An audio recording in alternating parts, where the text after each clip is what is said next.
Hey everybody, welcome back. James here again with you, and I have a very special, interesting video. I believe that it's a topic not very talked about very much, and I think you're going to enjoy today's video, guys. So make sure to hit the like button and subscribe if you haven't already, and turn on the notifications so you get the video notification every time a video is uploaded on this channel. Let's get into today's video.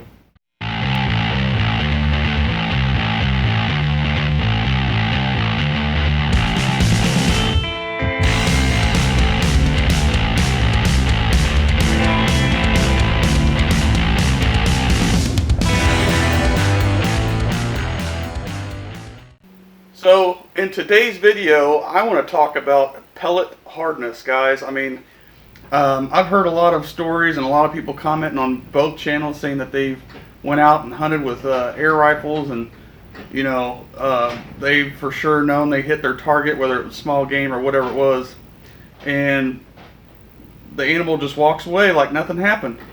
And I personally had this happen to me, and also my friend over at AIRGUNSEXTREME, Tyler, has had that happen. So go check out his channel. We've both been working together to figure out a solution for this. And I wanted to dedicate just a single video on this topic because to me, pellet hardness is a big deal. And I'll tell you why. It does not matter how powerful your air gun is. If you've seen the recent video on STKO, the link is below for you to check it out. My Diana Stormrider regulated was shooting the H&N Barracuda Hunter Extreme 18.52 grain pellets at the muzzle, 825 feet per second, or 28 foot-pounds of energy. But that does not matter because you're not shooting the animal, or in your hunting situation, you're not hitting that target at the muzzle. And I found that on the tin itself of those pellets, it states that they shoot at or it should work at 25 joules or greater. And in my testing situation in that video, which was at 40 yards, again, go check that video out, the pellets did not expand like they're supposed to. Even though I captured a pellet in the water bucket, you know, at the muzzle, it expanded perfectly like it's supposed to, but it did not do that at 40 yards, even right at the rating that they rated the pellets at, guys. And that right there put a bad taste in my mouth, not because H&N's a bad pellet, but because the pellets aren't working. And that's the time I've tested it in a video. The last time I've had this happen was when I was using my break barrel gamo Swarm Fox out squirrel hunting, and I was shooting at past 25 yards, and that gun is not that powerful to begin with. You know, it was not, I think at 25 yards it was shooting right under 12 foot-pounds of energy with those pellets. That's, I mean, you know, that's okay and that's fine. And I hit them in the vitals, and I found the squirrels that I hit. But the point was that they didn't go out instantly. You know, the squirrels, for some reason, their will to live again. And I know this is not a hunting channel, but the pellet just did not do its job, even though it was accurate and precise wherever I had my crosshairs at on the target. It landed, but it didn't do its job. It didn't expand, and it didn't cause the entry wound or any type of expansion on impact or anything like that. So I redid the test, guys, from that video on STKO with two different types, well, with another pellet. So the first video on STKO is with the factory pellet out of the tin. So I modified the pellets and shot again at the same target, and I'll show you that clip now at 40 yards offhand with my Stormrider, and at the muzzle again it was 28 foot-pounds of energy, 825 feet per second with the H&N Barracuda Hunter Extreme 18.52 grain. So let me show you that clip now.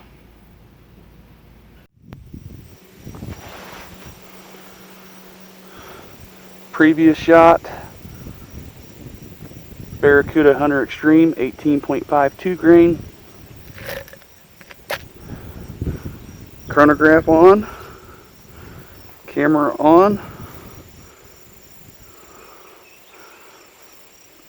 Diana Stormrider Gen 2, 28 foot-pounds of muzzle energy.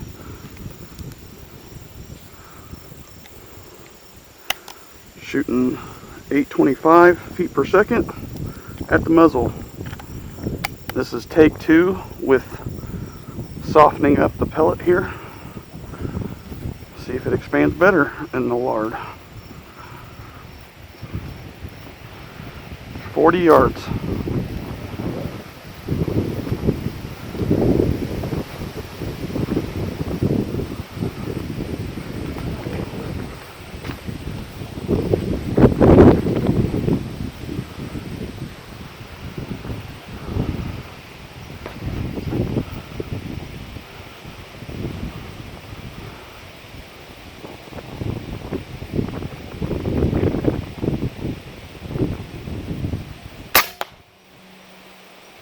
Nailed it again, right on the money. Blew the target right off of it. Same spot as last time, shooting just a hair low.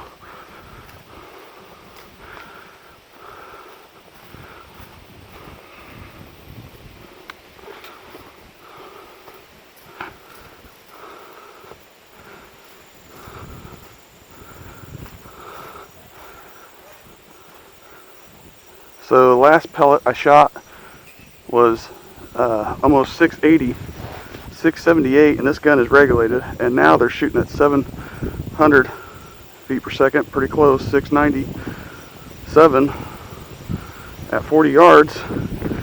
Holy cow, you could see the huge difference in that. Went through 4 layers of denim, same target. Look at that entry hole though. It did not exit, so that's good. Holy cow.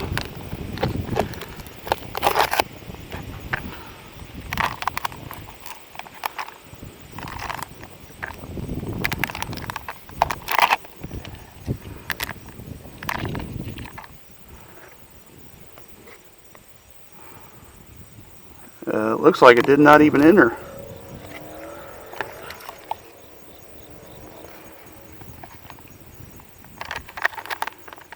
That was the previous hole. That is some massive energy dump. Holy cow. Compared to this one, guys, look at that. This was the first shot out of the tin pellet, and this is the modified pellet. Huge, huge energy dump. That is crazy that it didn't even penetrate through all that.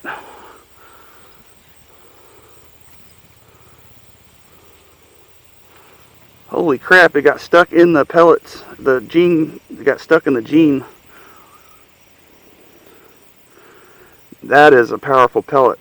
It got stuck in the gene for a more massive energy dump, guys. Look at that clean cut hole in the gene. These weren't like that. The other holes from the previous shot, that is a clean cut like wad cutter in the gene, guys. Holy crap.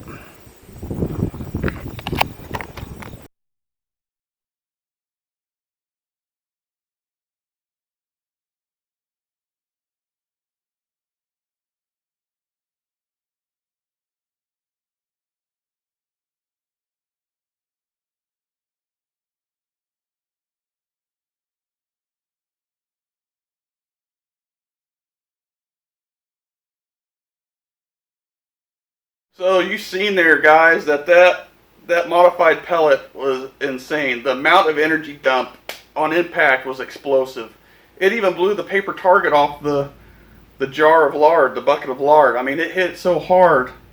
You guys seen it on video. That right there, you know, was awesome to see as I was 40 yards back on impact, and that thud. I kid you not, guys. You've seen it, you know, with the jeans, the denim. It almost penetrated all 4 layers, but the impact alone just blew a hole through the lid of that lard bucket. Bigger than the impact of the, you know, out of the tin pellet from the video on STKO, guys. And that's what I want. I wanted to modify pellets because instead of them zipping right through like a knife and butter, I wanted the pellets to smack and whack. And that's the thing. To me, a lot of these pellets in today's market are just too hard to do what they're supposed to do. And, you know, you might have to tinker around and modify them to get what you need to get done for them to hit harder on impact. And what I mean is the lead itself. You might have to modify it to soften the lead up. And what happens is when you do that is that the lead is softer than it was out of the tin, because out of the tin pellet is hard. I mean, brittle hard, like it's super hard. And on impact, they're so hard that they're just zipping right through because there's no resistance.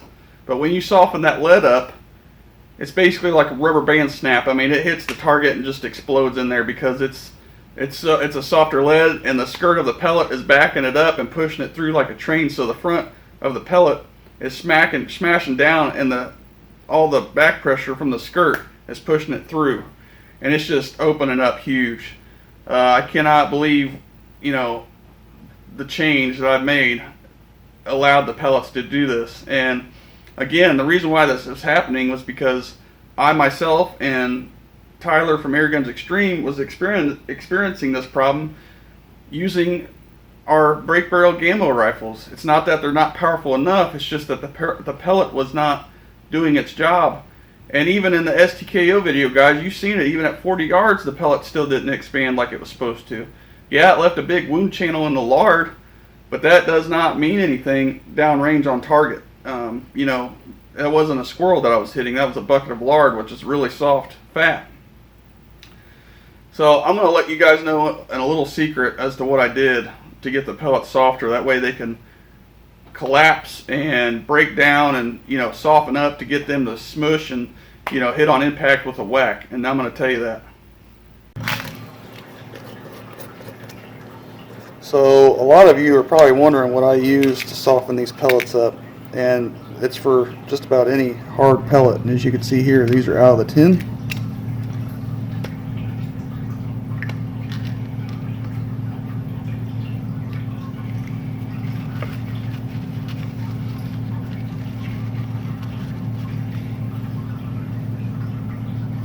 And there's the soaked pellet. You can see there's a big difference in color.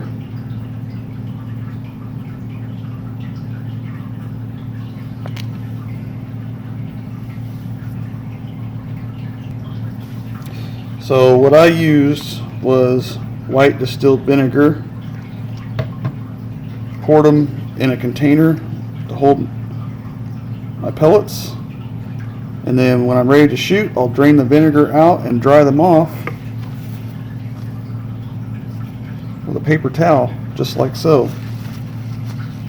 And this thing works wonders. And I let it dry before I even shoot it. That way none of that stuff will get in the barrel. If it does, these pellets clean themselves to clean the barrel, so no biggie in a break barrel. But I still make sure that they're dry. So let me show you what these do out of a break barrel now that you've seen out of a PCP at 28 foot-pounds of energy.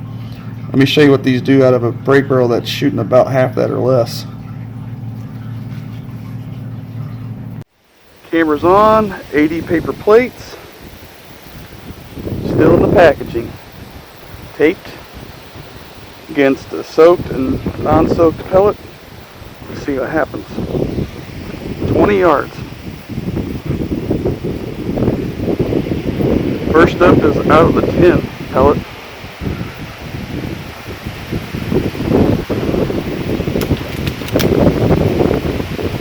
Yards, guys.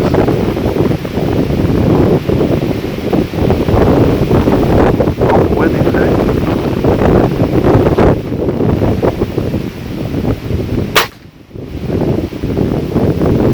That was out of the tin. Here's modified.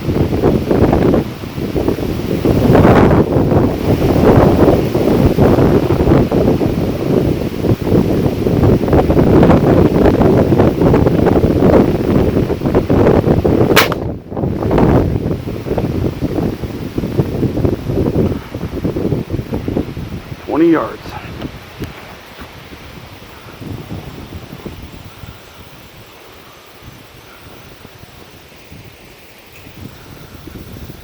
Well, there you have it. Out of the tin pellet, didn't even do anything. Look at that. I mean, it smashed, but